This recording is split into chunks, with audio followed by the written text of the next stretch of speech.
மத்தேயு எழுதின சுவிசேஷம் 24ஆம் அதிகாரம் 13ஆம் வசனம்.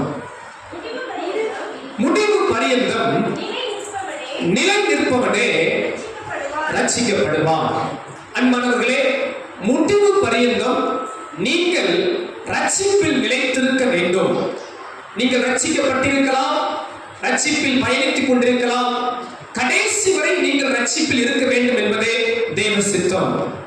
நீங்கள் ரட்சிக்கப்பட்டு அதில் நிலைத்திருப்பீர்கள் என்பதின் அடையாளம் என்ன? நான் சொல்ல போகிற சில கேள்விகளுக்கு நீங்கள் பதிலை கண்டுபிடித்து விட்டால் நீங்கள் ரட்சிப்பில் இருக்கிறீர்களா என்பதை வேதவசனம் உறுதிப்படுத்தும். முதலாவது ஒரு கேள்வி, இந்த கேள்விக்கு பதில் உங்கள் உள்ளத்தில் இருக்குமானால் உங்கள் ரட்சிப்பின் நிச்சயத்தை குறித்த அடையாளங்களை வெளிப்படுத்தும். இன்றைக்கு நான் உங்களோடு பேசுகிற ஒரு காரியம் ரட்சிப்பின் அடையாளங்கள், the mark of salvation. முதல் காரியம், நான் பாவம் செய்யும் போது இது பாவம் செய்யாதே என்கிற உணர்த்துதல் உங்களுக்குள் இருக்கிறதா? முதல் காரியம் என்ன? பாவ உணர்வு. நான் பாவம் செய்யும் போது இது பாவம், இது செய்யாதே என்கிற உணர்த்துதல் உங்களுக்குள் இருக்குமானால் அது ஒரு ரட்சிப்பின் அடையாளத்தை வெளிப்படுத்துகிறது. யோவான் எழுதின சுவிசேஷம் 16ஆம் அதிகாரம் 7-8 வசனங்களை பார்ப்பீர்கள் என்றால், யோவான் எழுதின சுவிசேஷம் 16ஆம் அதிகாரம் 7-8 வசனங்களை பாருங்கள். நான் உங்களுக்கு ஒரு உண்மையை சொல்லுகிறேன், நான் போகிறது உங்களுக்கு பிரயோஜனமாய் இருக்கும். நான் போகாதிருந்தால் தேற்றரவாளன் உங்களிடத்தில் வரார். நான் போவேனே ஆகில் அவரை உங்களிடத்திற்கு அனுப்புவேன். அவர் வந்து பாவத்தை குறித்தும் நீதியை குறித்தும் நியாய தீர்ப்பை குறித்தும் உலகத்தை கண்டித்து உணர்த்துவார். ஆமென் சொல்லலாமா? அன்பானவர்களே, நீங்கள் கிறிஸ்துவை பெற்றிருக்கிறீர்கள், ரட்சிப்பை பெற்றிருக்கிறீர்கள், கிறிஸ்துவுக்குள் இருக்கிறீர்கள் என்பதற்கு சில அடையாளங்கள் உண்டு. அதில் ஒன்று, நீங்கள் தவறு செய்யும் போது, நீங்கள் கர்த்தருக்கு பிரியமில்லாத பாவங்களை செய்யும் போது கர்த்தர் உங்கள் பாவங்களை உணர்த்துவார். மகனே மகளே, இதை நீ செய்யாதே, இப்படி நீ பேசாதே, இதன்படி நடக்காதே என்பதை குறித்த உணர்த்துதல் உங்களுக்குள் இருக்குமானால் நீங்கள் ரட்சிப்பில் இருக்கிறீர்கள் என்பதன் அடையாளமாய் காணப்படுகிறது. கரங்களை உயர்த்தி அல்லேலூயா சொல்லலாமா? இஷ்டம் போல் வாழ்வது ஒரு விசுவாசியின் வாழ்க்கை அல்ல. சிலர் பாருங்கள், இஷ்டம் போல வாழ்வார்கள், என் விருப்பம் என் வாழ்க்கை என்று சொல்லுவார்கள். இல்லை, தேவ சித்தம் போல் வாழ்வதுதான் ரட்சிக்கப்பட்ட வாழ்வு. எத்தனை பேர் புரிந்து கொண்டீர்கள்? இஷ்டம் போல் வாழ்வது ரட்சிப்பின் வாழ்க்கை அல்ல, தேவ சித்தம் போல் வாழ்வது ரட்சிப்பின் வாழ்க்கை. அப்படியானால் நான் எனக்கு பிடிச்சதெல்லாம் செய்வேன் என்று வாழ்கிற வாழ்க்கை அல்ல, தேவன் விரும்புகிறதையே செய்வேன் என்பதே ரட்சிப்பின் வாழ்க்கை.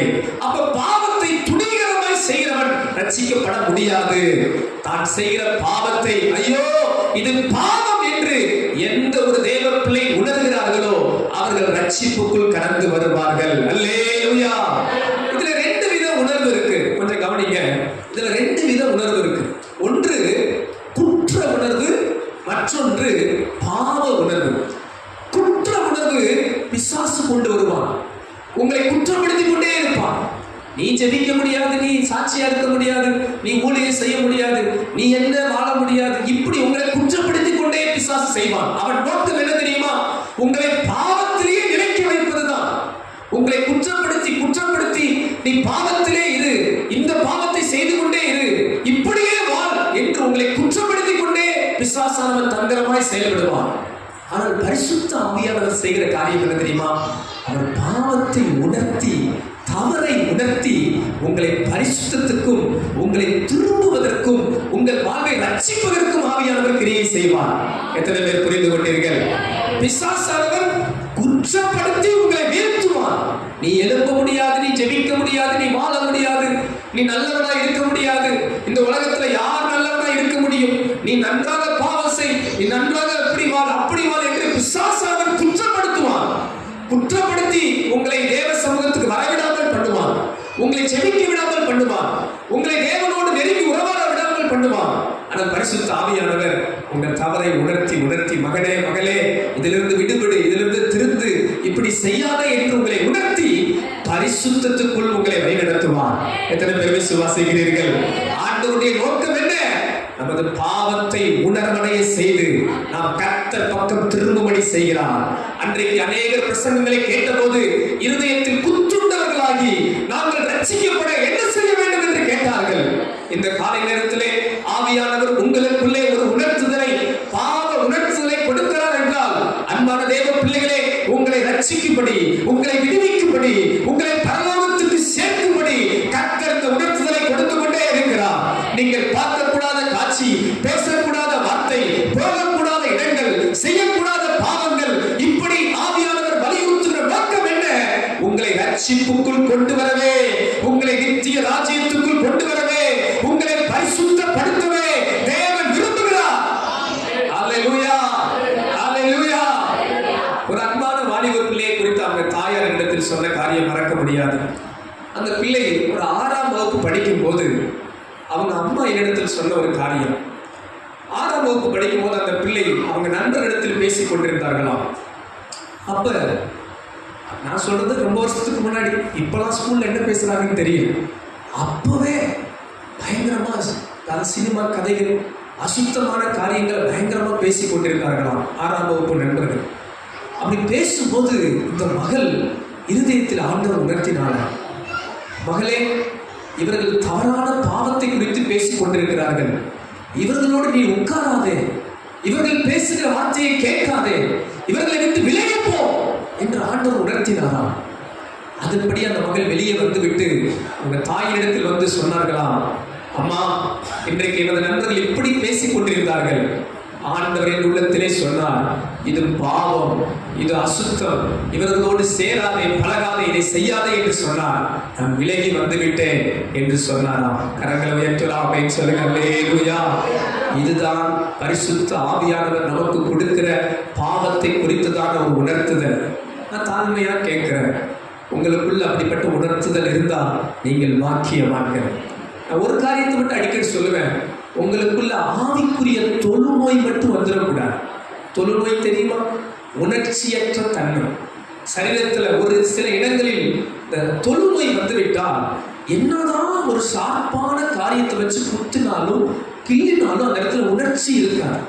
இது ஆவிக்குரிய தொழுநோய் எப்படி இருக்கும்னா, கர்த்தர் எத்தனை முறைதான் பேசினாலும் உணர்வில்லாத தன்மையாய் மாறிவிடுவோம். இந்த பகல் நேரத்தில் உங்களை உற்சாகப்படுத்துறேன், அப்படிப்பட்ட நிலைமைக்கு மட்டும் நம்ம போய்விடாதபடி என் இருதயம் ஒரு உணர்வுள்ள இருதயமாய், கர்த்தர் என்னை உணர்த்தும் போது, கர்த்தர் என் தவறை சுட்டி காண்பிக்கும் போது அந்த பாவ உணர்த்துதலை பெற்றுக் கொள்ளுகிற இதயமாய் என் இதயம் மாறுவதாக. எத்தனை பேர் அப்படி சொல்ல முடியும்?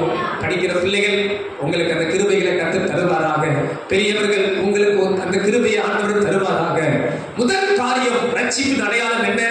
பாவ உணர்த்துதல் இருக்கிற ஒரு இதயம். கரங்களை உயர்த்தலாமே, சொல்லலாமா? அல்லேலூயா. இரண்டாவது காரியம் என்ன? ரட்சிப்பின் அடையாளம், the mark of salvation. மத்தேயு எழுதின சுவிசேஷம் 3ஆம் அதிகாரம் 8வது வசனம். மத்தேயு 3ஆம் அதிகாரம் 8ஆம் வசனம். மனம் திரும்புதலுக்கு ஏற்ற கனிகளை கொடுங்கள். மனம் திரும்புதலுக்கு ஏற்ற கனிகளை கொடுங்கள். இரண்டாவது காரியம் என்ன அன்பானவர்களே? நான் உண்மையாகவே மனம் திரும்பி இருக்கிறேனா? இரண்டாவது ரொம்ப சிம்பிள். மனம் திரும்பிட்டீங்களா? பாவ உணர்வை பெறுவது மிக எளிது. எல்லாருக்கும் ஆண்டவர் பாவத்தை உணர்த்துகிறார். ஆனால் மனம் திரும்புகிறவர்கள் வெகு சிலர். இரண்டாவது காரியம் ரொம்ப முக்கியம், மனம் மாற்றம். எல்லாரும் சொல்லுங்க, மனம் மாற்றம். சத்தமா சொல்லுங்க, மனம் மாற்றம். ஆனா நீங்க சபையில என்னதான் இருக்கு? பெயர் மாற்றம். என்னதான் இருக்கு? சோத்திரம். சபையில என்ன இருக்கு? பெயர் மாற்றம். எது இல்ல? மனம் மாற்றம். பிரசங்கங்கள் ஆதி முதல் வேதத்தில் இருப்பது என்ன பிரசங்கம் தெரியுமா? மனம் திரும்புங்கள், பரலோக ராஜ்யம் சமீபம். பழைய ஏற்பாட்டு காலத்தில் தீர்க்கதரிசிகளுடைய பிரசங்கங்கள் என்ன தெரியுமா? மனம் திரும்பி செவிமடுங்கள், அப்பொழுது பிழைப்பீர்கள். யோவான் ஸ்நானன் பிரசங்கம் மனம் திரும்புங்கள். ஆண்டவர் இயேசுவின் முதல் பிரசங்கம் மனம் திரும்புங்கள். ஆனா மன மாற்றத்தை தவிர எல்லா மாற்றமும் நமக்கு இருக்கு. சோத்திரம். எல்லா மாற்றமும் நமக்கு இருக்கு. ட்ரெஸ் நல்லா மாறிடுச்சு, ஒயிட்டா மாறிடுச்சு, பாத்தீங்களா? நல்லா ஒயிட்டா இருக்கா? சோத்திரம். பேரு பாருங்க, என்னென்ன பேர் வைக்கலையோ எல்லா பேரும் வச்சுட்டோம். வேதத்துல இனி அப்படி ஒரு பேரே இல்லை, அப்படி ஒரு பேர்லாம் வச்சுட்டோம். எல்லா பேரும் வச்சாச்சு. ஆதாம் முதற்கொண்டு வெளிப்படுத்தின விசேஷம் வரைக்கும் எல்லா பேரையும் வச்சாச்சு. பெயரெல்லாம் மாறிடுச்சு. ஆனா என்ன மாறல? மனம் மாறல. உண்மையான ரட்சிப்பின் அடையாளம் என்ன தெரியுமா அன்பானவர்களே? மனம் திரும்புதல், மனம் மாற்றம். பாவத்தை உணர்ந்து கொள்வது மட்டுமல்ல, மனம் மாறுவதுதான் உண்மையான ரட்சிப்பின் அடையாளம். நான் தாழ்மையாய் கேட்கிறேன், நான் ஆண்டவரை ஏற்றுக்கொண்ட பின்பு என் மனதிலே மாற்றம் உண்டாயிருக்கிறதா? நான் மனம் திரும்பி விட்டேனா? பேர் உங்களுக்கு என்னென்ன பேர்னாலும் வைக்கலாம். ஒரு முறை ஒரு சம்பவத்தை கேள்விப்பட்டேன். ஒரு சகோதரி என்னிடத்தில் சொன்னார்கள், எங்களிடத்தில் நினைக்கிறேன் பாஸ்டர் மாட்டியும், பாஸ்டர் எங்கள் கணவருக்காக ஜோம் பண்ணிக்கங்க, ரொம்ப குடிக்கிறார், அடிக்கிறார், பயங்கரமாக மோசமாக அப்படிலாம் நடக்கிறார், ஜோம் பண்ணுங்க பாஸ்டர்ன்னு சொன்னாங்க. சரி, நாங்களும் பாவம், ரசிக்கப்படாத ஜனங்கள் இப்படி இருக்கிறாங்களே, என்ன பண்ணுறது, இப்படி இருக்கிறாங்களே, சரி ஜோம் பண்ணிக்கிறோம். உங்கள் வீட்டுக்கார் பேர் என்ன? எங்கள் வீட்டுக்கார் பேர் ஏசையா. வீட்டுக்கார் பேர் என்னமா? ஏசு. ஏசு பாதமா, ஏசு ராஜாவா, ஏதோ ஒரு பேர். அவர் பேர் என்னவா? ஏசுவா. சோத்திரம். நம்ம இயேசுவுக்காக யார்கிட்ட ஜெபம் பண்ண வேண்டியது இருக்கு? இப்பூமியில் இருக்கிற இயேசுவுக்காக பரலோகத்திற்கு இயேசுவை நோக்கி வேண்ட வேண்டியது இருக்கு. என்னன்னு? இவர் குடிக்கிறவரை மாத்துக்க ஏசப்பான்னு. பேரு பாருங்க இயேசு, வாழ்க்கையை பாருங்க பிசாசு. பேர் என்னமோ இயேசு, வாழ்க்கை என்னமோ மாறணும்ல. மனம் திரும்புறது தான் உண்மையான ரட்சிப்பின் அடையாளம். அன்பானவர்களே, தாழ்மையா சொல்றேன், உங்களை ஆண்டவர் உணர்த்துறாரு பார்த்தீங்களா? அந்த இடத்துல நீங்க ஆசீர்வாதமா இருக்கணும்னா கொஞ்சம் அப்படி மனம் திரும்பிடுங்க. ஆண்டவரே, இனி இந்த பாவத்தை நான் செய்ய மாட்டேன். தன் பாவத்தை மறைக்கிறவன் வாழ்வடைய மாட்டான், அவைகளை அறிக்கை செய்து விட்டு விடுகிறவன் இரக்கம் பெறுவான். ரட்சிப்பின் அடையாளம் என்ன? மனம் மாற்றம், மனம் திரும்புதல். இந்த காரியத்துல நான் மாறிவிடுவேன் ஆண்டவரே என்று நீங்கள் திரும்பி பாருங்களே, கர்த்தர் உங்களை ஆசீர்வதிப்பார். வேதத்துல யார் யாரெல்லாம் மனம் திரும்பி இருக்கிறார்களோ அவர்கள் எல்லாரையுமே ஆண்டவர் ஆசீர்வதித்திருக்கிறார். உங்கள் ஒவ்வொருவரையும் பார்த்து சொல்லுகிறேன், நீங்கள் செஞ்ச கடந்த கால பாவத்தை மீண்டும் செய்யாதிருங்கள். கடந்து வந்த தவறான பொல்லாத வழிகளுக்கு போகாதிருங்கள். கர்த்தர் உங்களை ரட்சித்திருக்கிறார். மனம் திரும்புங்கள், கர்த்தர் உங்களை ஆசீர்வதிப்பார். நீங்கள் மனம் திரும்புவீர்கள் என்றால் நன்மையானதை கர்த்தர் உங்களுக்கு தருவார். பாருங்கள், அறியாமையில் உள்ள காலத்தில் தேவன் காணாதவர் போல் இருந்தார். வேதம் சொல்லுகிறது, நம்ம அறியாமையில சில தப்பு பண்ணியிருக்கிறோம், அப்பெல்லாம் ஆண்டவர் இரக்கத்தால மன்னிச்சிட்டார். இப்பொழுதோ எல்லாரும் மனம் திரும்ப வேண்டும் என்று விரும்புகிறார். எல்லாரும் சொல்லுங்க, இப்பொழுதோ. சத்தமா சொல்லுங்க, இப்பொழுதோ நாம் மனம் திரும்ப வேண்டும். அல்லேலூயா. ஒருவேளை இயேசு இன்றைக்கு வருவாரானா, நீங்கள் அவரோடு கூட நித்தியத்துக்கு போக வேண்டுமானால் உங்களுக்குள் இருக்க வேண்டிய ஒரு தகுதி மனம் திரும்புதல். நீங்கள் மனம் திரும்பினால் கர்த்தர் நன்மையானதை கொடுப்பார். ஹல்லேலூயா.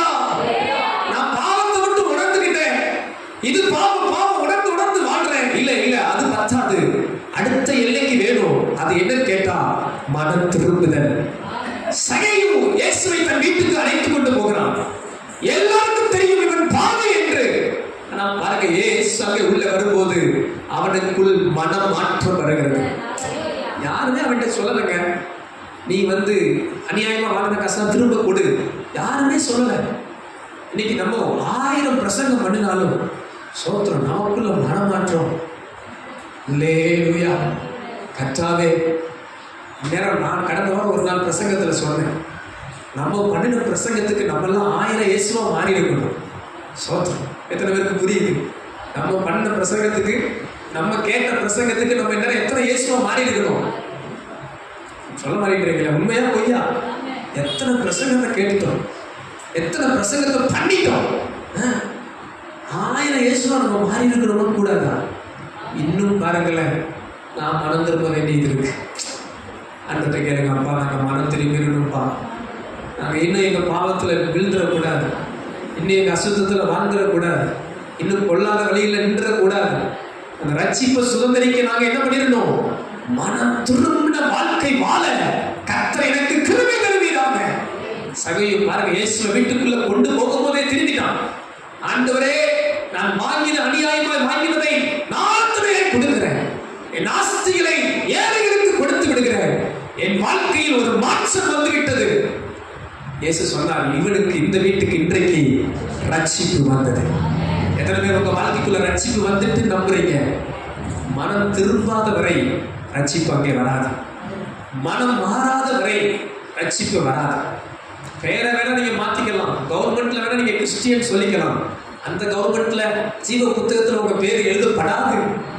இயேசுவின் இரத்தத்தால் கழுவப்பட்டால் ஒழிய, மனம் திரும்பாவிட்டால், மனம் திரும்பினால் ஒழிய அந்த புத்தகத்துல என்ட்ரி போட முடியாது. சோத்திரம். எத்தனை பேர் புரிஞ்சுக்கிட்டீங்க? அல்லேலூயா. எத்தனை பேர் அங்க என் பேர் என்ட்ரி ஆகணும்னு நினைக்கிறீங்க? சோத்திரம். அதுக்கு தேவையானது என்ன? மனமாற்றம். அந்த மனமாற்றம் வந்துவிட்டா ஆண்டவர் உங்களை ஆசீர்வதிக்கவே ஆசீர்வதித்து, உங்களை பெருகவே பெருக செய்து, நன்மைகளால் உங்களை திருப்தியாக்கி, பூரணமான ஆசீர்வாதங்களால் உங்களை நிறைப்பாராக. அல்லேலூயா. மூன்றாவது காரியம், ஏசாயா தீர்க்கதரிசன புத்தகம் 35ஆம் அதிகாரம் 10வது வசனம். ஏசாயா தீர்க்கதரிசன புத்தகம் 35ஆம் அதிகாரம் 10ஆம் வசனம். சீக்கிரமா வாசிங்க. கர்த்தரால் மீட்கப்பட்டவர்கள் திரும்பி ஆனந்த களிப்புடன் பாடி சீயோனுக்கு வருவார்கள். நித்திய மகிழ்ச்சி அவர்கள் தலையின் மேல் இருக்கும். சந்தோஷமும் மகிழ்ச்சியும் அடைவார்கள். சஞ்சலமும் தவிப்பும் ஓடிப்போம். அல்லேலூயா. ரட்சிப்பின் அடையாளங்கள் என்ன? பக்கத்துல சொல்லுங்க, நான் சொல்லுங்க. முதல் காரியம், பாவ உணர்வு இருக்கிறதா? பாவத்தை குறித்த உணர்த்துதல் இருக்கிறதா? இரண்டாவது காரியம், பரவாயில்லையே, நல்லா இல்லை கேட்டிருக்கீங்களே, நான் மனம் திரும்பி விட்டீர்களா? ஒரு சத்தமா தான் கேளுங்களேன். ரொம்ப உங்களை கஷ்டப்படுத்துறேன். மூணாவது காரியம் பாருங்களேன், இது ரொம்ப முக்கியமான ஒரு காரியம். மனம் திரும்பிட்டோம்ல, அப்ப என்ன இருக்கணும்? ஒரு மாற்றம் இருக்கணும்ல. நான் என் பாவம் மன்னிக்கப்பட்டது, என் பாவ மன்னிப்பின் நிச்சயத்தின் சந்தோஷம் இருக்கிறதா? சோத்திரம். அல்லேலூயா. எத்தனை பேர் சொல்ல முடியும், என் பாவம் மன்னிக்கப்பட்டுச்சுங்க அப்படின்ற சந்தோஷம் இருக்கா? ரட்சிப்பின் சந்தோஷம் இருக்கா? சோத்திரம். ரட்சிக்கப்பட்டவங்க முகம்லாம் பாருங்க எப்படி இருக்குன்னு. சர்ச்சுக்கு நீங்க வரும்போது உங்க முகத்தை பார்த்து 4 பேர் சர்ச்சுக்கு வரணும். சோத்திரம். நீங்களே சர்ச்சுக்கு வரும்போது உண்மை தூங்க கலக்கமா, துக்க முகமா, ஐயோ அடிக்கப்படும் ஆடு போல இயேசுவானவர் எப்படி கொண்டு போனாரோ சிலுவைக்கு, அடிக்கப்படும் ஆட்டுக்குட்டியை போல கொண்டு போகப்பட்டார். சர்ச்சுக்கு வர ஆட்கள் அப்படிதான் வர்றது. அடிக்கப்படுகிற ஆடு போல நம்ம தலையை தொங்க போட்டு துக்க முகமா வர்றது. எங்கேயோ இங்க வந்தனையும் பாஸ்டர் ஒரு 1 மணி நேரம் வச்சு நம்மளை என்ன பண்ணுவார்?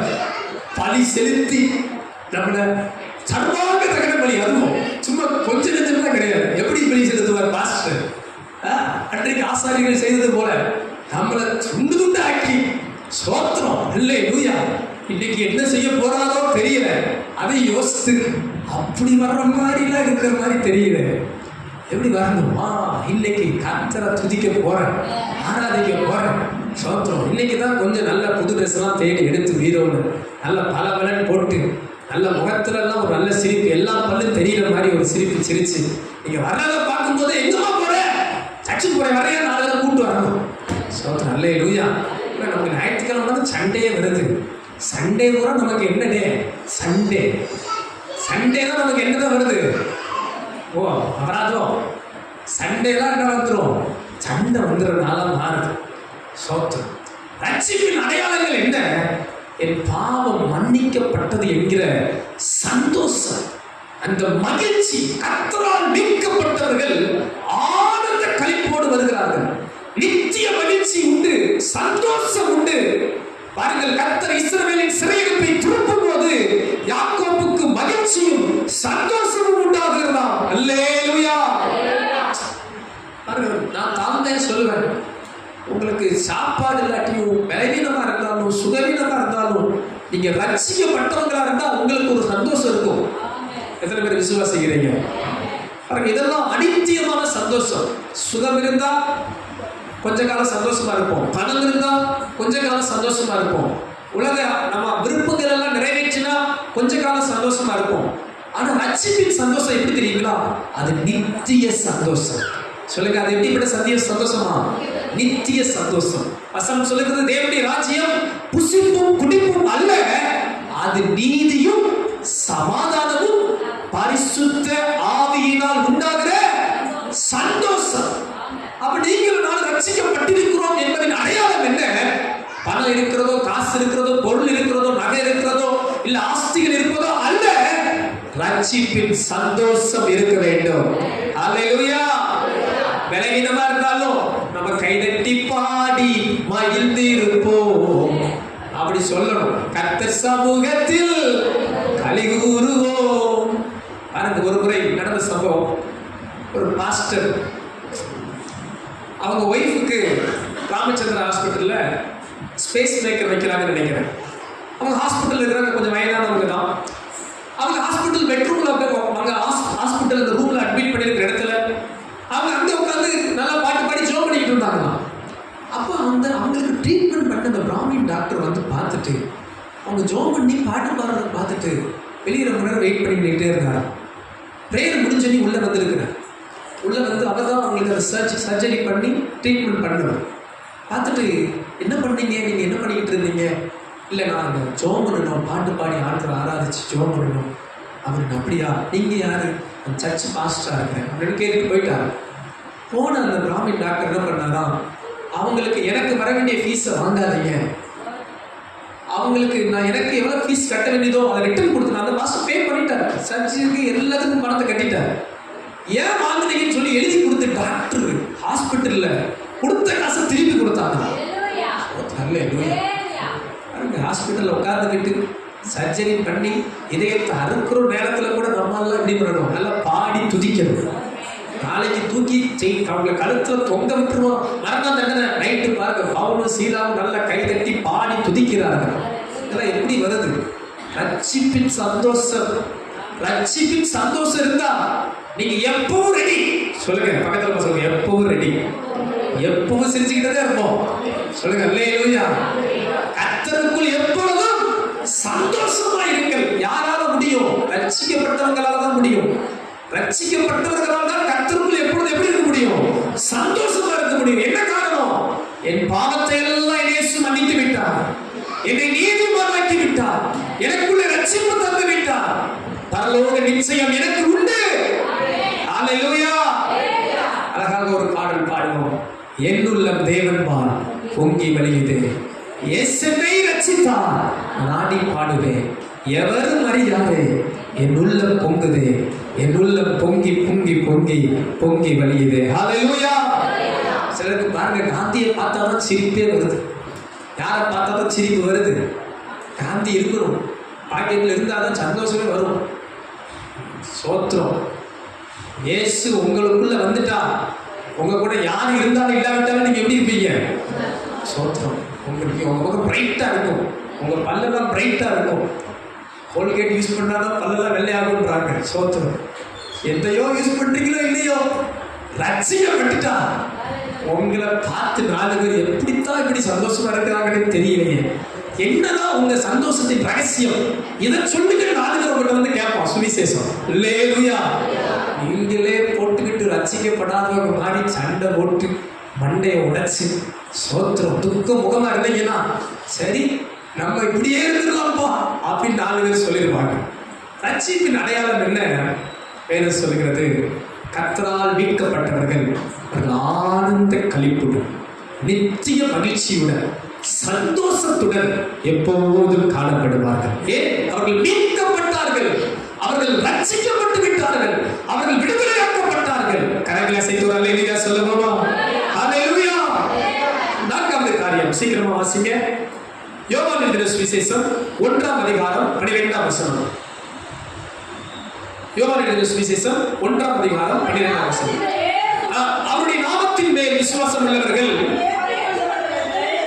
அவரை ஏற்றுக்கொண்டவர்கள் எத்தனை பேர்களோ அத்தனை பேர்களும் தேவனுடைய பிள்ளைகளாகும்படி அவர்களுக்கு அதிகாரம் கொடுத்தார். அல்லேலூயா. ரட்சிப்பின் அடையாளங்கள் என்ன? முதல் காரியம் பார்த்தோம். நான் பாவம் செய்யும் போது பாவ உணர்த்துதல் எனக்குள் இருந்தால் கர்த்தருடைய ஆவியானவர் என்னோடு கிரியை செய்து கொண்டிருக்கிறார். நான் மனம் திரும்பி விட்டால் அது ரட்சிப்பின் அடையாளங்களாய் காணப்படுகிறது. எனக்குள்ளே ரட்சிப்பின் சந்தோஷம், பாவ மன்னிப்பின் சந்தோஷம் காணப்படுவது ரட்சிப்பின் அடையாளமா இருக்கிறது. நான்காவது ரொம்ப முக்கியமான ஒரு காரியம் என்ன தெரியுமா? எனக்கு தேவனோடு கூட அன்பின் உறவு இருக்கிறதா? அன்பானவர்களே, நீங்கள் ரட்சிக்கப்பட்டீர்களா என்ற கேள்விக்கு பதில் நான் கேட்கிற கேள்வி, உங்களுக்கு தேவனோடு கூட உறவு இருக்கிறதா? இருந்தா நீங்க ரட்சிக்கப்பட்டவர்கள். வேதம் சொல்கிறது, அவருடைய நாமத்தின் மேல் விசுவாசம் உள்ளவர்கள் எத்தனை பேர்களோ அத்தனை பேர்களும் தேவனுடைய பிள்ளை ஆகும்படி அதிகாரம் கொடுத்தார். கரங்களை அசைத்து அல்லேலூயா சொல்லலாமா? அல்லேலூயா. Christianity is not a religion, it's a relationship between God and human. இது ஒரு மதம் அல்ல, இது தேவனுக்கும் மனிதனுக்கும் உள்ள உறவு. படைத்த தேவனுக்கும் படைக்கப்பட்ட மனிதனுக்கும் உள்ள உறவு. நான் தாழ்மையாய் கேட்கிறேன், நீங்கள் ரட்சிக்கப்பட்டது நிச்சயமானால் உங்களுக்கும் தேவனுக்கும் உறவு இருக்க வேண்டும். உங்களுக்கு தேவனுக்கும் உறவு இருக்கிறதா? நமக்கு புரியுறத சொல்லணும்னா, ஜெபிக்கிறீங்களா? ஏசப்பட்ட கொஞ்சம் பேசுறீங்களா? தேவனோடு நீங்க பேசுற ஆளுனா உங்களுக்கு கொஞ்சம் ரட்சிப்பு இருக்குன்னு நிச்சயம் தான். நீங்க தினம் அப்பாட்ட பேசுறீங்க, அப்பா பிதாவைன்னு கூப்பிடுறீங்க, தினம் ஜெபம் பண்றீங்க, தினம் அவரை நோக்கி பாக்குறீங்கன்னா உங்களுக்கு அப்பாவுக்கு உறவு இருந்தா நீங்கள் யார்? ரட்சிக்கப்பட்டவர்கள். இல்ல பாஸ்டர், நான் ஜெபிச்சேன், நான் என்னைக்கு ஜெபம் பண்ணேன்? உங்கள்கிட்ட நான் அந்த கேள்வி கேட்க விரும்பல. கடைசியா என்னைக்கு ஜெபம் பண்ணீங்க? ஜெபம் பண்ணீங்களா? கடைசியா என்னைக்காவது உங்க கண்கள்ல கண்ணீர் வந்திருக்கா? தேவ சமூகத்துல நீங்க கடைசியா என்னைக்கு ஜெபம் பண்ணீங்க? உங்க இதயத்தை ஒப்பு கொடுத்து அழுது ஜெபித்த நேரம் உண்டா? இல்ல பிள்ளைகள், வாலிப பிள்ளைகள் தினமும் ஜெபிக்கிறீங்களா? டெய்லி நம்ம சாப்பிடுறோம், டெய்லி நல்ல வேலைக்கு போறோம், டெய்லி நல்ல என்னென்னமோ செய்யறோம், நல்லது தேவைதான். ஆனா தினமும் ஜெபிக்கிறீங்களா? உங்க அப்பா கூட உங்களுக்கு உறவு இருக்கா? இந்த வானத்தையும் பூமி படைத்த தேவனோடு கூட உங்களுக்கு உறவு இருக்கா? அந்த உறவை கொடுக்கவே இயேசு இந்த பூமிக்கு வந்தார். உங்களை தேவ பிள்ளையாகும்படி அதிகாரம் கொடுத்துட்டார். நீங்கள் வானத்தையும் பூமி படைத்த கர்த்தருடைய பிள்ளைகள். நான் தாழ்மையா சொல்றேன், உங்களுக்கு ஒரு நன்மையும் குறைவுபடாதுங்க. அப்பா பெரியவர், உங்களுக்கு எல்லாம் தருவார். பக்கத்துக்கும் கையை பிடிச்சு நான் சொல்லுங்க, உங்களுக்கு எல்லாம் தேவன் தருவார். உங்களுக்கு இடம் தருவார், வீடு தருவார், காரு தருவார், தேவையெல்லாம் சந்திக்கப்படும். கர்த்தர் உங்களை ஒரு நன்மையும் குறைவில்லாமல் ஆசீர்வதிப்பார். வேதம் சொல்றது, சொந்த குமாரனையே தந்தவர் மற்றெல்லாவற்றையும் தராதிருப்பது எப்படி? ஆனா நீங்க ஏன் வரல தெரியுமா? நமக்கு அப்பா கூட கொஞ்சம் நல்ல உறவு இல்லை. நமக்கு அப்பாவுக்கு நமக்கு சண்டை போட்ட பிள்ளை கூட யார் அப்பா சொத்தை கொடுப்பாங்க? சொத்தம் அப்பா கூட நல்லா இருந்தால் தான் நமக்கு எழுதி தருவாங்க. உண்மையா போய்ங்களா? அம்மா மாதிரி ஐயா மாதிரிலாம் சொல்லுங்க பார்க்கலாம். உங்களை நேசிக்கிற பிள்ளைக்கு சொத்து எழுதி கொடுப்பீங்களா? உங்க கூட சண்டை போடுற பிள்ளைக்கு சொத்து எழுதி கொடுப்பீங்களா? நேசிக்கிறவங்களுக்கு தான் என்ன பண்ணுவோம்? கொஞ்சம் ஒருபடி எக்ஸ்ட்ரா கூட எழுதி கொடுப்போம். இருக்கிறதுல சண்டை ஒரு ஆளுக்கு நம்ம என்ன பண்ணிடுவோம்? பேரை கூட மென்ஷன் பண்ண மாட்டோம். பரலோக தகப்பனிடத்தில் உங்களுக்கு உறவு இருந்தா நன்மையான எந்த ஈவும் பூரணமான எந்த வரமும் பரத்திலிருந்து ஜோதிகளின் பிதாவாகிய தேவனிடத்திலிருந்தே நமக்கு வரும். ரட்சிப்பு நிச்சயம் என்ன அன்பானவர்களே? அவரோடு கூட உறவு. நம்ம புரிஞ்சுக்கங்க அன்பானவர்களே, நம்ம அப்பாவை விசாரிக்கிறது கட்டாயம் அல்ல, கடமை. நம்ம அப்பாவுக்கு செய்ய வேண்டிய காரியங்கள் கட்டாயங்கள் அல்ல, கடமைகள். நமக்கு அவருக்கு உண்மையான உறவு இருக்குமானால், நம்ம அவரை உண்மையா அன்பாக நேசிக்க ஆரம்பித்தோமானால், அவர் அன்பின் நிமித்தம் நம்ம அப்பாவோடு நம்ம நேரம் செலவிடுவோம். இன்னைக்கு ஜபம்னா நிறைய பேருக்கு வெறுப்பாயிருது, கசப்பாயிருது, கடினமாயிருது. ஏன் கேட்டீங்கன்னா, நமக்கு உண்மையான அன்பு இல்லாததுனால, உண்மையான உறவு இல்லாததுனால நமக்கு என்ன ஆயிடுது? அந்த நேரம் நமக்கு அது அர்த்தம் இல்லாததான் மாறுது. ஆனால் நீங்கள் நேசிக்க ஆரம்பிச்சிட்டீங்கன்னா, அந்த உறவை உணர ஆரம்பிச்சிட்டீங்கன்னா, உங்கள் ஜெப நேரங்கள் அர்த்தமுள்ள ஜெப நேரங்களாக மாறிவிடும். மணிக்கணக்காக போகும். இந்த உதாரணத்தை நான் உதாரணத்துக்காக சொல்கிறேன். அந்த காதலிக்கிறவங்களை பார்த்தீங்கன்னா, கல்யாணத்துக்கு முன்னாடி வரைக்கும் அதையும் சொல்லிடுவோம், கல்யாணத்துக்கு முன்னாடி வரைக்கும் அவங்க என்ன பேசுகிறாங்கன்ட்டு அவங்களுக்கு தெரியாது. இந்த பக்கமும் ஃபோனு, அந்த பக்கமும் ஃபோனு. மணிக்கணக்காக சொன்னதே சொன்னாலும் கேட்டுக்கிட்டே இருப்பாங்க. என்ன காரணம்? அன்பு. சோத்திரம். நேரம் போனதே தெரியும். வேதத்துல அதுக்கு உதாரணம் இருக்கு. யாக்கோபு ராகேலை நேசிச்சதால அந்த 7 வருஷம் அவனுக்கு எப்படி இருந்துச்சான்? கொஞ்ச காலம் போல இருந்துச்சான். பாருங்க, அன்பு இருந்தனால அவங்களுக்கு நேரம் போனதே தெரியும். பாருங்க, ஆண்டவரோடு உங்களுக்கு உறவு அன்பு இருந்தா ஜெப நேரங்கள் உங்களுக்கு இனிமையா இருக்கும். கல்யாணத்துக்கு அப்புறம் அவங்க நேசிக்காததுனால சோத்திரம் முகத்தை பார்க்க கூட விரும்ப மாட்டேங்கிறாங்க. ஃபோன் பண்ண இதுக்கு சும்மா சும்மா ஃபோன் பண்ணி தொல்லை பண்ற அப்படின்றாங்க. என்ன ஆயிடுச்சு? அன்பு போனனால ஃபோனு போக கனெக்ஷன் கட் ஆயிடுது. அன்பு தேவ பிள்ளைகளே, தேவனோடு கூட உங்களுக்கு உறவு அன்பு இருக்குமானா தாழ்மையா சொல்றேன், நீங்கள் ஆசீர்வதிக்கப்பட்டவர்கள். தேவனோடு கூட நேரம் செலவிடுங்கள். தேவனோடு கூட நேரம் செலவிடுங்கள். ரட்சிப்பின் அடையாளங்கள் அந்த உறவை காண்பிக்கும். சவுல் தமஸ்குவிலே வரும்போது கர்த்தர் அவனை தொட்டார், சந்தித்தார். அவனுக்குள் மாற்றம் வந்தது. என்ன செய்தார் தெரியுமா? சவுல் ஜெபம் பண்ணினான். அவனுக்குள்ள ரட்சிப்பு வந்தபோது அவர் செய்த காரியம் என்ன? 3 நாள் ஜெபம் பண்ணுகிறார். குசியாமலும் குடியாமலும் ஜெபித்தார். நான் ஜெபிக்கவே இல்லை பாஸ்டர், எனக்கும் தேவனுக்கு உறவே இல்லை என்றால் உங்கள் ரட்சிப்பில் எங்கோ நீங்கள் தவறிவிட்டு இருக்கிறீர்கள். உங்கள் ரட்சிப்பில் எங்கேயோ நீங்கள் குறைவாக இருக்கிறீர்கள். இன்றைக்கு ஆவியானவர்களை மீண்டும் தட்டி எழுப்புகிறார். தேவனோடு உறவில்லாத கிறிஸ்தவ ஜீவியம் அல்ல. ஜெபிக்காமல் நான் ரட்சிக்கப்பட்டேன் என்று சொல்ல முடியாது. இங்கே ஜெபிப்பது தேவனோடு உள்ள உறவை காண்பிக்கிறது. எத்தனை பேர் ஆமென் சொல்றீங்க? அல்லேலூயா. இது ரட்சிப்பின் அடையாளங்களால் ஒன்றாக இருக்கிறது. இன்றைக்கு கடைசியாக ஒரு காரியம், கர்த்தருக்கு சித்தமானால் இன்னும் மிக முக்கியமான 5 காரியம் அடுத்த வாரம் தவறாம வந்து கேளுங்க. இன்றைக்கு 5வது ஒரு காரியம், 1 பேதுரு 2ஆம் அதிகாரம் 3ஆம் வசனம். 1 பேதுரு 2ஆம் அதிகாரம் 3ஆம் வசனம். நீங்கள் வளரும்படி புதிதாய் பிறந்த குழந்தையை போல திருவசனமாகிய களங்கமில்லாத ஞான பாலின் மேல் வாஞ்சையாயிருங்கள். அன்பானவர்களே, ரட்சிப்பின் அடையாளங்கள் என்ன? எனக்கு வேத வசனத்தின் மேல் வாஞ்சை இருக்கிறதா? சர்ச்சுக்கு பைபிள் கொண்டு வந்திருக்கீங்களா? கையில பைபிள் இருக்கா? பைபிள் இருக்கிறவங்க கொஞ்சம் உயர்த்தி காட்டுங்க. சோத்திரம். கர்த்தர் உங்களை ஆசீர்வதிப்பாங்க. ரட்சிக்கப்பட்டவர்களுக்கு இருக்க வேண்டிய ஒரு வாஞ்சை என்ன தெரியுமா? திருவசனமாகிய இந்த கலங்கமில்லாத ஞான பாலின் மேல் வாஞ்சையாயிருங்கள் என்று வேதம் சொல்கிறது. அன்பானவர்களே, வேத வசனம் நமக்கு உணவாய் இருக்கிறது. ஆத்மாவின் தாகம் தீர்க்கிற, ஆத்மாவை பலப்படுத்துகிற ஆகாரம் வேத வசனமே. நீங்க ரட்சிக்கப்பட்டதின் அடையாளம் என்ன தெரியுமா? வேத வசனத்தை வாஞ்சிப்பீங்க, வேத வசனத்தை வாசிப்பீங்க, வேத வசனத்தை கேட்பீங்க, வேத வசனத்தின் மேல தாகமா இருப்பீங்க. இன்னும் கொஞ்சம் வசனம் வேணும், இன்னும் கொஞ்சம் பிரசங்கம் வேணும். நான் முடிக்கட்டுமா கேட்டா இன்னொரு 1/2 மணி நேரம் பேசிட்டு முடிக்க பாஸ்டர் கையை தூக்குவீங்க. இன்னும் 1 மணி நேரம் பிரசங்கம் பண்ணிட்டு முடிக்கலாம் பாஸ்டர் என்று சொல்லுவீங்க.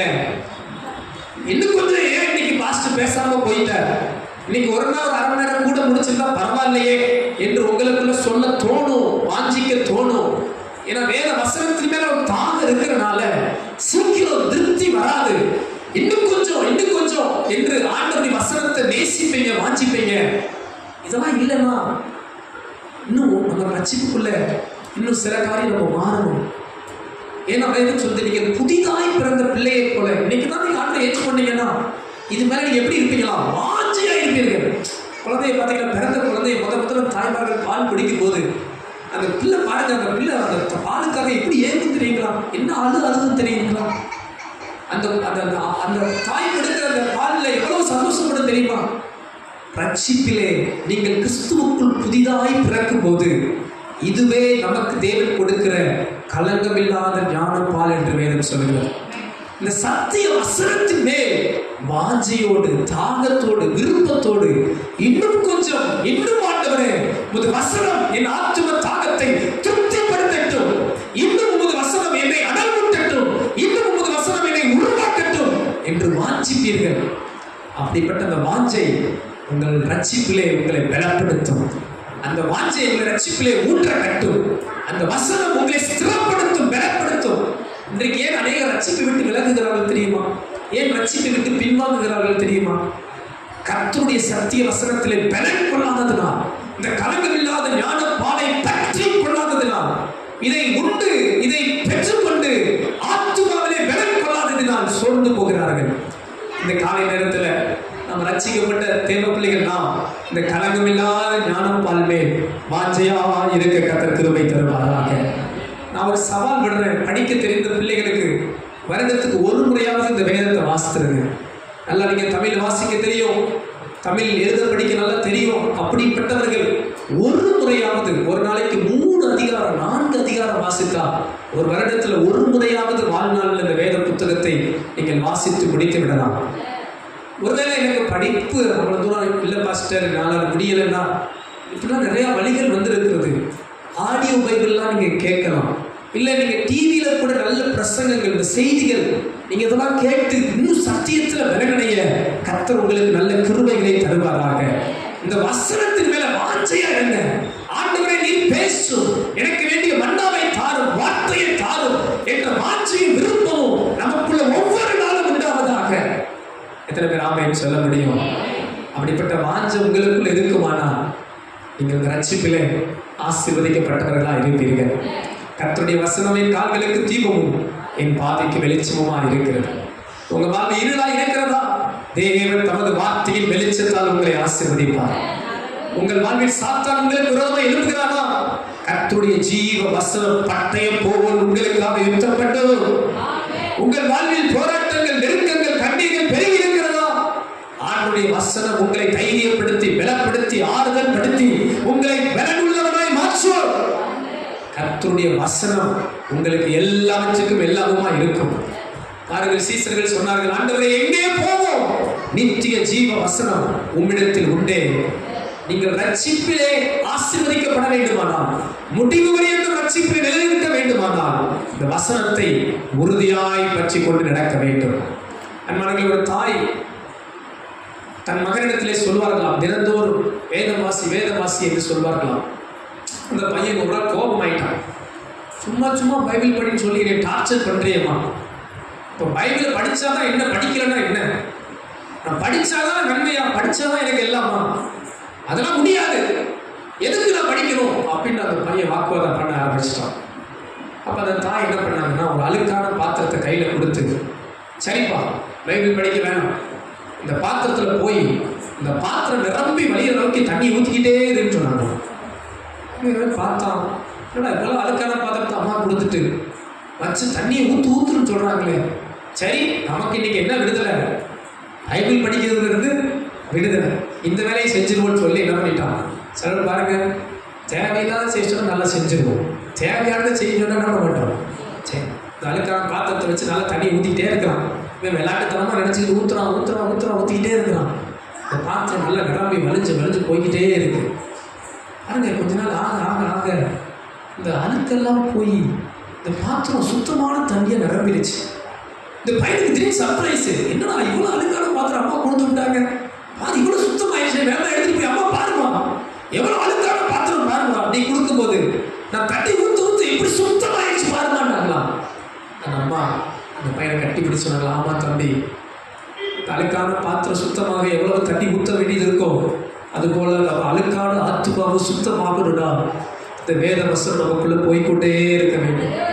இந்த சத்திய வசனம் நமக்குள்ள போக போக போக போக நம்ம ஆத்தும கரைகளை எல்லாம், ஆவிக்குரிய கரைகளை எல்லாம் கழுவி சுத்திகரித்து நம்மை நீதிக்குட்படுத்தும், பரிசுத்தத்துக்குட்படுத்தும், பரலோகத்துக்குட்படுத்தும், நம்மை ஒவ்வொரு நாளும் நித்தியத்துக்கு உருவாக்கும். இந்த வேத வசனம் உன்னையும் என்னை ஆசீர்வதிக்கும் என்று தாய் சொன்னார்களா? இந்த காலை நேரத்தில் அன்பானவர்களே, உங்கள் வாழ்விலே இந்த வேத வசனம் அப்படி இருக்கட்டும். வாலிபன் தன் வழியை எதினால் சுத்தம் பண்ணுவான், கர்த்தருடைய வசனத்தின்படி தன்னை காத்துக் கொள்வதனால் தானே. இளம் பிள்ளைகளே, உங்களை சுத்தம் பண்ணிக்கொள்ள ஒரே வழி, இந்த வசனத்தை உறுதியாக உள்ளத்தில் பற்றி கொள்ளுங்க. இந்த பொல்லாத உலகத்திலே, பாவம் நிறைந்த உலகத்திலே உங்களை காத்துக்கொள்ள ஒரே வழி சத்திய வசனத்தின்படி உங்களை காத்துக்கொள்வது மட்டுமே. கர்த்தர் அந்த கிருபைகளை தருவாராக. ரட்சிப்பின் அடையாளங்கள் என்ன? நான் உண்மையாகவே ரட்சிக்கப்பட்டிருக்கிறேனா? அது எதற்கு அடையாளமா இருக்கிறது? இன்னைக்கு ஒரு 5 காரியங்கள் உங்களுக்கு வைத்த. முதல் காரியம், நாம் இடரும் போது, தவறும் போது பாவ உணர்வு நமக்குள், பாவ உணர்த்துதல் நமக்குள் இருந்தால் கர்த்தர் நம்மை காத்து ரட்சிப்பார். இரண்டாவது, உண்மையான மனம் மாற்றம் மறந்து விடாதீர்கள். நம்முடைய விருப்பம், எண்ணம், ஆசை கர்த்தருக்கு ஏற்றாற்போல் மாறுகிறதா? நீங்கள் ரட்சிப்புக்குள் வர ஆசீர்வதிக்கப்பட்ட பிள்ளைகளாக இருப்பீர்கள். மூன்றாவது, பாவ மன்னிப்பு நிச்சயம், சந்தோஷம் இருக்கிறதா? இன்றைக்கு கூட கரம் உயர்த்தி, இயேசுவே இப்போது நான் மரித்தாலும் பரலோகம் போவேன் என்ற நிச்சயம் உங்களுக்குள் இருக்கிறதா? நீங்கள் பாக்கியவான்கள். ஹல்லேலூயா. நான்காவது காரியம், தேவனோடு உள்ள உறவு, ஆண்டவரோடு உள்ள உறவு உங்களுக்குள் இருக்கிறதா? ரட்சிக்கப்பட்டேன், சர்ச்சுக்கு வர்றேன், ஆனா நான் ஜெபிக்கிறதே இல்லை, நான் ஜெபம் பண்றதே இல்லை, தேவனோடு எனக்கு உறவே இல்லைடா. சாரி, நீங்க இன்னும் முழுசா ரட்சிக்கப்படலை. அதுதான் உண்மை. ஆண்டவரோடு உங்களுக்கு உறவு இல்லைன்னா நீங்க இன்னும் ரட்சிப்புக்குள்ள வரல. இன்னைக்கு உங்களை ஒப்பு கொடுங்க, இயேசுவோடு கூட உறவாட உங்களை ஒப்பு கொடுங்க. இயேசுவுக்கு உங்க இதயத்தை முழுசா அர்ப்பணிங்க. இன்றைக்கு ஒரு தீர்மானம் எடுங்க, இன்றிலிருந்து நான் தினத்தோடு ஆண்டவரோடு பேசுவேன், என் தேவனோடு நான் உறவாடுவேன் என்ற ஒரு தீர்மானம் எடுங்க. கர்த்தர் உங்களை ரட்சித்து ஆசீர்வதிப்பார். இன்றைக்கு நம்ம பேசின கடைசி வார்த்தை, கலங்கமில்லாத திருவசனத்தின் மேல் ஒரு வாஞ்சை. அந்த வாஞ்சை உங்களுக்கு இருக்குமானால் நீங்கள் ரட்சிப்பின் பாதையில் ஸ்திரமாய் இருக்கிறீர்கள், பலனாய் இருக்கிறீர்கள், நீங்கள் தொடர்ந்து ஓடிக்கொண்டிருக்கிறீர்கள். இந்த ரட்சிப்பிலே கர்த்தர் உங்களை காத்து நடத்துவார். வேதம் சொல்லுகிறது, அவர் வலுவாமல் காப்பார். நிச்சயமா நான் விசுவாசிக்கிறேன், இங்க இருக்கிற ஒருவரையும் கர்த்தர் வலுவாமல் காப்பார். நாம் சுதந்திரவாளிகள், சுதந்திரிப்போம். ரட்சிக்கப்பட்டவர்கள் அதன் வெளிச்சத்திலே நடப்பார்கள். நித்திய வெளிச்சத்திலே நீங்களும் நானும் நடக்க போகிறோம். எத்தனை பேர் அதை விசுவாசிக்கிறீர்கள்? அந்த நித்திய ராஜ்யத்தை நாம் சுதந்திரிப்போம். ஹல்லேலூயா. நீங்கள் பாக்கியவான்கள், ஆசீர்வதிக்கப்பட்டவர்கள். கண்களை மூடி ஜெபம் பண்ணுவோமா? ஆண்டவரே